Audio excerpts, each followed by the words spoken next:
Good morning to all of you. How are you? उम्मीद है आप तो अच्छे होंगे। पिछले लेक्चर में हम लोगों ने क्या डिस्कस किया था? हम लोगों ने डिस्कस किया था बेसिक कंसेप्ट ऑफ फिजिक्स, जाना था कि फिजिक्स क्या है और उसका यूज कहाँ पे है। आज हम लोग जो डिस्कस करेंगे वही बेसिक चीज डिस्कस करेंगे। इसका सेकंड पार्ट है, इसमें जानेंगे कि जो हम लोग फिजिक्स पढ़ रहे हैं उसका हम लोग बेसिक प्रिंसिपल जो जो यूज करते हैं उसका हम लोग यूज कहाँ कहाँ पे करते हैं। मतलब ये कि जो हम लोग टॉपिक पढ़ते हैं उस टॉपिक को यूज कहाँ पे करते हैं। मतलब दो टॉपिक बनेगा, एक बनेगा बेसिक प्रिंसिपल और दूसरा क्या, टेक्नोलॉजी, है ना। तो आज हम लोग क्या बात करेंगे, क्या पढ़े हम लोग फिजिक्स में? दो प्रिंसिपल देखेंगे। तो फिजिक्स हम लोग पढ़ रहे हैं, इसमें क्या देखेंगे? दो चीज देखेंगे। पहला क्या देखेंगे? Basic principle, basic principle.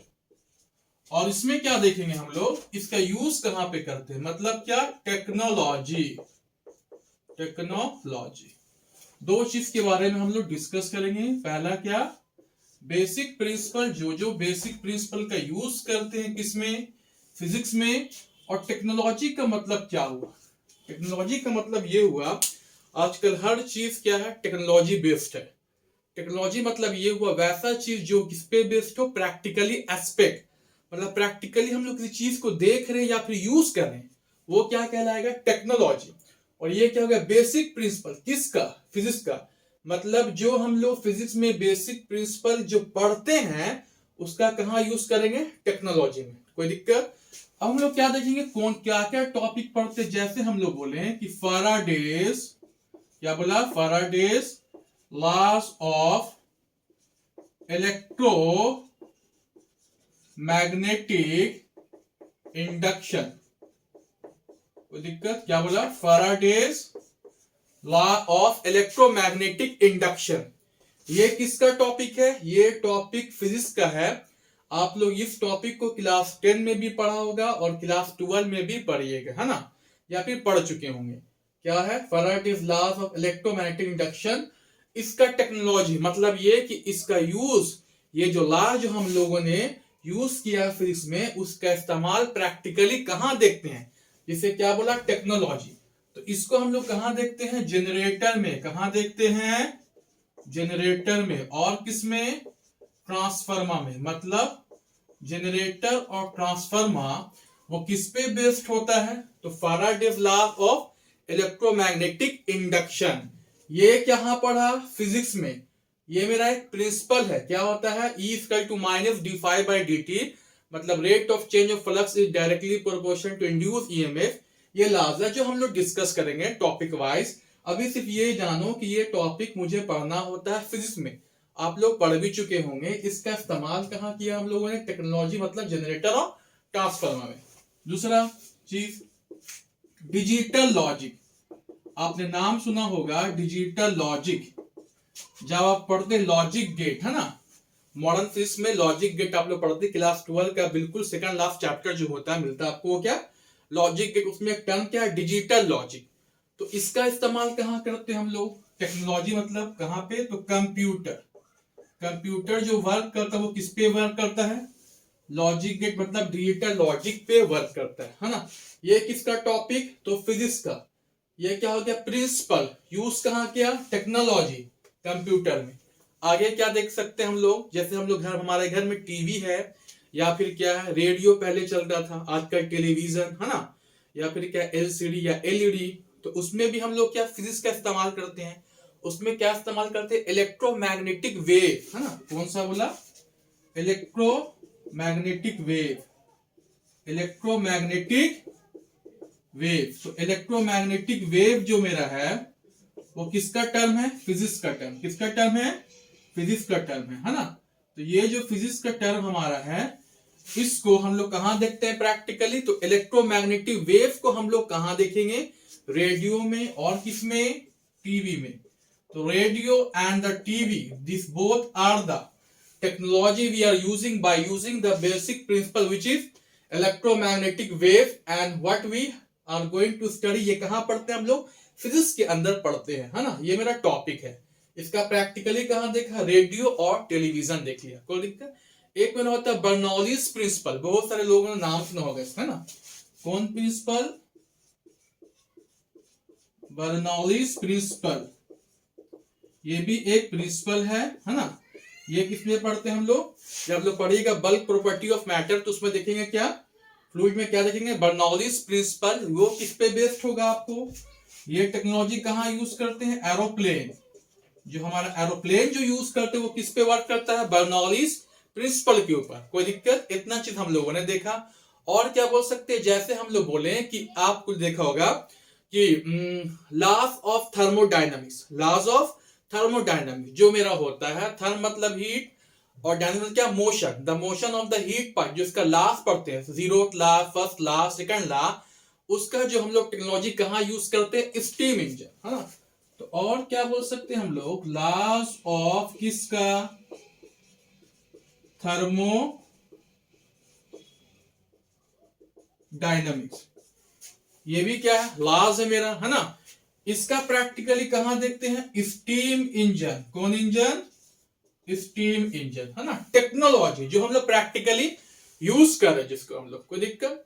एक और टर्म मेरा होता है टोटल इंटरनल, क्या बोला, total internal reflection of light, total internal reflection of light. ये भी मेरा क्या एक प्रिंसिपल है, जिसको कहां देखते हैं हम लोग, ऑप्टिकल फाइबर, आपने नाम सुना होगा इसका, ऑप्टिकल फाइबर जो भी आप लोग यूज करते हैं। जैसे हम लोग बोले कि जो हमारे मोबाइल में कम्युनिकेट जो करते हैं, जो सिग्नल मिलता है विद द हेल्प ऑफ क्या, ऑप्टिकल फाइबर, वो क्या करता है, डिस्टेंट सिग्नल को क्या कम्युनिकेट करता है। तो आप लोग कहीं भी देखिएगा, या आप लोग, आपके पास बीएसएनएल का टावर या एयरटेल का टावर दिखेगा, तो वहां पे, या उसका आप लोग ऑफिस दिखेगा, जहां पे ऑफिस होगा, तो वहां पे आप लोग देखिएगा ऑप्टिकल फाइबर का यूज किया गया। किस लिए इस्तेमाल करते हैं उसको, ऑप्टिकल फाइबर यूज करते क्या, फॉर डिस्टेंट कम्युनिकेशन सिस्टम के लिए इस्तेमाल करते हैं।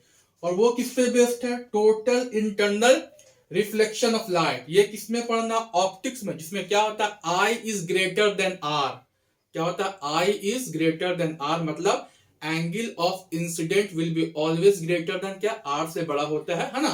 वो हम लोग किसमें देखेंगे, ऑप्टिक्स में देखेंगे। क्या देखा, फिजिक्स में क्या देखा, बेसिक प्रिंसिपल पहला कौन सा, Faraday's law of electromagnetic induction, किसका टर्म है, फिजिक्स का। इसमें दो चीज, पहला क्या, जनरेटर, दूसरा क्या, ट्रांसफार्मर। ये क्या, टेक्नोलॉजी जो प्रैक्टिकली जिसको यूज कर रहे हैं। दूसरा क्या, डिजिटल लॉजिक, ये किसका टर्म है, फिजिक्स का, कहां देखा, कंप्यूटर। तीसरा क्या, इलेक्ट्रोमैग्नेटिक वेव, किसका टर्म है, बेसिक प्रिंसिपल, जो हम लोग फिजिक्स में पढ़ते हैं, कहां देखा, रेडियो टीवी इस पे वर्क करता है। फिर क्या, बर्नौलीज प्रिंसिपल, ये किसका लॉज है, फिजिक्स का, प्रैक्टिकली कहां देखा, एरोप्लेन। फिर क्या देखा, लॉज ऑफ थर्मोडायनेमिक्स, ये भी कहां पढ़ा, फिजिक्स में, कौन से चैप्टर में, थर्मोडायनेमिक्स में पढ़ा, क्लास 11 में। आपको केमिस्ट्री में पढ़ना है और फिजिक्स में भी पढ़ना है।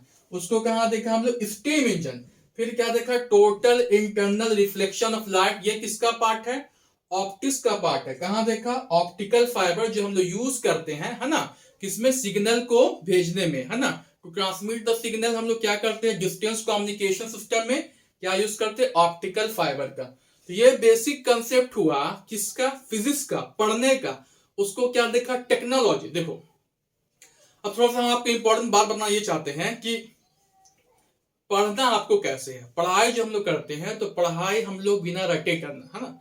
रटना किसी भी चीज को नहीं, हर चीज को समझना है, हर चीज को समझना है, जानना है, उसको प्रैक्टिकली सोचना है, तब आपको उस टॉपिक में, उस सब्जेक्ट में पढ़ने में मजा आएगा, है ना। मजा आएगा कब आपको, जब उसको जानोगे। when you are going to know everything properly, then you are going to learn everything. तो the main thing is that you have to learn everything in a perfect way. और परफेक्ट वे तब होता है जब हम लोग किसी चीज को प्रैक्टिकली सोचे।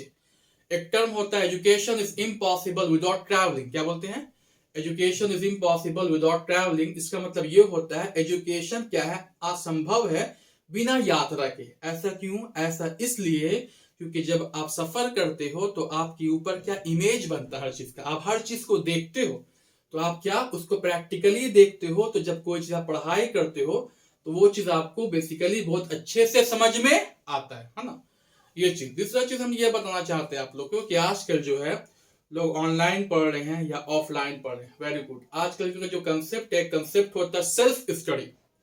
मैं ये देख रहा हूं कि आजकल बहुत सारे बच्चे सेल्फ स्टडी नहीं करते हैं। दुनिया में सबसे अच्छा स्टडी क्या है? Self study. जब आप सेल्फ स्टडी करोगे, when you are going to do the self study, at that time you will learn a lot of things. आपका वोकैबुलरी स्ट्रांग होगा, आपका इंग्लिश स्ट्रांग होगा, आपके अंदर कॉन्फिडेंस आएगा, आपको अंदर सोचने की शक्ति होगी, है ना। तो अभी मैं इधर देख रहा हूं बहुत दिन से कि लोगों में क्या ऑनलाइन पढ़ रहे हैं, ऑफलाइन पढ़ रहे हैं, गुड, वेरी गुड। लेकिन एक और होता है सेल्फ स्टडी, बुक को पढ़ना, है ना, बुक के हर पेज को समझना, जानना, उससे आपका बहुत बड़ा क्या होता है, इंप्लीमेंट होता है, लाइफ में इंप्रूवमेंट होता है। तो सेल्फ स्टडी हो गया। उसके बाद दूसरा चीज, पहला चीज मैंने क्या बताया आपको कि आपको एजुकेट कैसे होना है, हर चीज कैसे समझना है। तीसरा चीज मैं ये बोलूंगा कि आप लोग जो ये है, पहले के जमाने में लोग क्या करते थे, बाहर जाके खेलते थे, कूदते थे, है ना, घूमते थे। आजकल देखते कि बहुत सारे बच्चे क्या मोबाइल में ही लगे हुए। ठीक है, वेरी गुड, मोबाइल से आप गेम खेलो, गुड, लेकिन you have to go outside और कुछ आपको गेम खेलना है, स्पोर्ट्स का एक पार्ट बनना है ना, वो भी एक पार्ट ऑफ लाइफ। क्रिकेट खेलना है, बैडमिंटन खेलना है, और क्या फुटबॉल खेलना है। इससे क्या होगा, आपका एक फिजिकली आपका ग्रोथ होगा, जो आजकल सैचुरेट हो गया है। वजह क्या है, रीजन कि लोग मोबाइल में ही इंगेज हैं। तो ये सारी चीज क्या है, पढ़ाई के साथ साथ आपको मैं थोड़ा बहुत ये भी बता रहा हूं, इसलिए क्योंकि टीचर का काम सिर्फ पढ़ा नहीं होता है, स्टूडेंट को मोटिवेट करना भी होता है।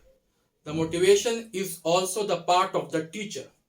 तो आपको मैं मोटिवेट आज ये कर रहा हूं कि आपको क्या करे, अपने आप को क्या करो, सेल्फ स्टडी में इन्वॉल्व करो, है ना, मोबाइल का यूज कम करो, स्पोर्ट्स में पार्टिसिपेट करो, है ना, और हर चीज को लाइफ में बैलेंस लेके चलो। ये आज का टॉपिक क्या देखा, बेसिक प्रिंसिपल एंड टेक्नोलॉजी।